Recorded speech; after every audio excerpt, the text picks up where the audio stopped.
आंखौसो गुवाहाटियाव थानानै फानो मायो होनबावो। गावस्रासो हौवा हिन्जाव नायबा एकदम बेबायदि साइजनि महरनि नुखायो। हौवाखौबो हिन्जावखौबो नायलाय आखल गाज्रिफ्रासो बिदि पिक्सार होनानै लाखायो गावनि। नै लोगोफोर नायनानै ला बिसिनि आखल आखुखौ। आंखौसो गुवाहाटियाव थानानै फानो मायो होनबावो। गावस्रासो हौवा हिन्जाव नायबा एकदम बेबायदि साइजनि महरनि नुखायो। हौवाखौबो हिन्जावखौबो नायलाय आखल गाज्रिफ्रासो बिदि पिक्सार होनानै लाखायो गावनि फेसबुक पेजआवहाय। जानला मोनला मोनथियागारासिनो बिदि दाबुं मोनथिबायना।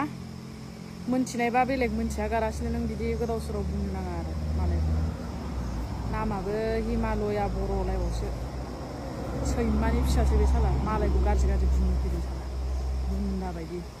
हौवा हिन्जाव गावसोरसो फानहैयो खोमा गुवाहाटियाव। नों नुदों आंखौ गुवाहाटियाव थायो होननानै हो? नुदोंबा नुदों बुं मिथिबाय। नुवागारासिनो गोदाव सोराव आनाब सानाब बुंलाबायखाना सैमानि फिसा साला।